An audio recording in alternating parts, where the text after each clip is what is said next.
I think you're going to start to see that Ted Tobias had a very instrumental role in maximizing the charges and potentially manipulating the CCTV footage evidence before it was transmitted over to the DOJ.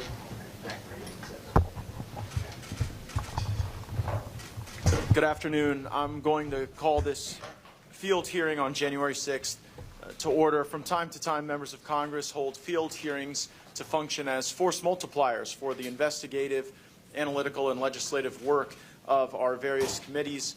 We are now moving toward the appropriations process, where we'll have to make key decisions about authorities and capabilities within the Department of Justice and the FBI. And it is my hope that we get a more fulsome understanding of the events of January 6th and the follow-on actions that have concerned many of us in the Congress regarding people's treatment and civil rights. And to start our hearing today, we've got a short video. FBI agents or confidential informants actively participated in the events of January 6th? Sir, I can't answer that. Did the FBI have confidential human sources embedded within the January 6th protesters? As I'm sure you can appreciate, I have to be very careful about what I can say about when we do and do not, and where we have and have not used confidential human sources. Why can't you just send us, give us access to the 11,000 hours of video that's available? Because there may be UC's undercover officers or CHS's confidential human sources on those videos whose identity we need to protect. There might have been some kind of potential federal involvement with the activities on January 6th, and I thought it was important enough that it warranted our attention. There must be moments where you think, if we would have known, if we could have infiltrated this group or found out what they were doing, and that, do you have those moments? Absolutely. And in that testimony to the Senate, you believe that Christopher Wray indicated that there were no confidential informants and no FBI assets that were present at the Capitol on January 6th that were part of the violent riot. Isn't that right? Yes, sir. The Washington field office told Boston, well, you know what? We can't give you the evidence because it might disclose the very CIs and UCs that you are concerned about. So much of our work has uncovered some of the things that initially were deemed as conspiracy theories, but we now have sworn evidence to prove. But that is not the end of the story. The critical feature of our gathering today is to better understand how people were treated in the follow-on to January 6th. And in that regard, I'm very pleased to welcome our witnesses. So thank you for your written testimony, and we would ask you to summarize that in 5 minutes. You recognize Mr. Clark. Representative Gaetz and members of the House attending today, Dr. Gosar, at this field hearing, thank you for the opportunity to testify. Let me make 7 quick points. First, one of the original sins of government that has carried and caused the poor treatment of the January 6th protester defendants is the lawless formation of the House Select Committee, the January 6th Committee, leading to it acting in a one-sided and due process-free way. That committee was gerrymandered by Speaker Pelosi, operated without a ranking member or counsel to the ranking member. Liz Cheney was granted vice chair status to try to cover that up.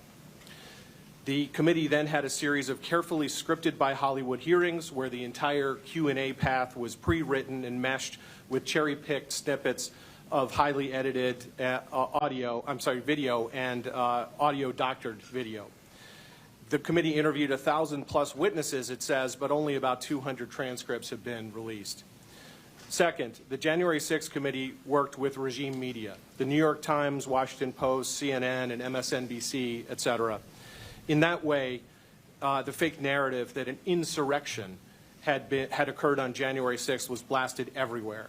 Based on secretly recorded video, we now have on tape Nancy Pelosi's documentarian daughter and her friends admitting that no real insurrection ever occurred. The collective effect of the January 6th committee's shameful way of proceeding, plus the reinforcing media blitz, poisoned the jury pool in Washington, D.C. Trial venue transfers out of D.C. should have been permitted. Media narrative mongering, indeed, was also the pre-original sin, therefore, of this entire issue because it laid the groundwork for the January 6th Select Committee's hatchet jobs. Third, many of the defendants were swept up in a vast dragnet that I believe violated the Fourth Amendment because it was the equivalent of a general warrant that our framers sought to ban. This was done through the use of geofencing technology and cell phone data warrants sent to telecom providers. Additionally, many protesters arriving after President Trump's speech in the ellipse had finished did not see any signage that areas normally open to the public were closed that day, setting up a trespass trap for the unwary. Fourth, the Justice Department did not treat these cases with appropriate respect for the First Amendment rights of the protesters. The 2020 presidential election was incredibly contentious, and many citizens in this country disagreed with mainstream media pronouncements that they should, in essence, sit down and shut up about the election and how it was conducted. By contrast, I was at the Justice Department getting daily updates about the Marco Hatfield Federal Courthouse in Portland being attacked night after night after night in the summer of 2020. Insurrection is a far more appropriate moniker for that targeted Antifa lawlessness than a largely spontaneously assembled crowd being agitated by tear gas and rubber bullets. Yet the First Amendment issues led to the self-agitators in Portland being treated very differently and with special kid gloves. This takes me to my fifth point. The January 6th defendants have not been dealt with in the same fashion as the Antifa and BLM protesters in 2020 who engaged in terrible conduct, threatened the White House, did millions of damage in property in that summer, in the lead up to the presidential election. This is a flat violation in terms of comparing those two categories of defendants or potential defendants of the equal protection of the laws. Many Americans think the selective prosecution on display here is blatant. Sixth, there are widespread Brady violations as to how these defendants are being dealt with today, and I'll confine that to just two areas for our purposes today. First, the concealed or underreported footage issue around the Capitol. So the House is to be commended for allowing Tucker Carlson, Julie Kelly, and John Solomon to review the footage. And second, it's hard to imagine that with 800 plus or so unreleased January 6th committee deposition transcripts, that there's not at least some exculpatory evidence in there that has not yet been seen by the relevant defendants and their lawyers.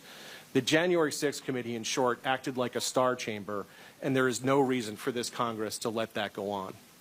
Seventh and lastly, the judges on the federal district court here in Washington, D.C. seem to have come under the spell of the January 6th committee's original sin, and in that way they allowed the constructed mainstream media narrative to influence their decisions. And as a legal matter, they're by and large allowing a statute designed to close an obstruction of justice loophole that Arthur Anderson exploited in the Enron debacle to be applied to entirely different activity that in many instances is protected by the First Amendment and should appropriately be treated differently. As a result, Antifa and BLM revolutionaries, and it's not an exaggeration to call them that, who engaged in worse conduct largely got off scot-free, and worse yet, many of them left with bags of cash from civil settlements. By contrast, the sentences being handed down against January 6th defendants are wildly disproportionate. For all these reasons, I'm glad to be here today before you. Thank you, Mr. Clark. Mr. Martin, if you'll use one of the microphones. Tất cả các bạn, chào mừng các bạn đã quay trở lại với kênh của mình. Hôm nay, mình sẽ hướng dẫn cho các bạn tô màu bức tranh chim cú mèo. Mời các bạn hãy cùng đón xem hết video của mình nhé.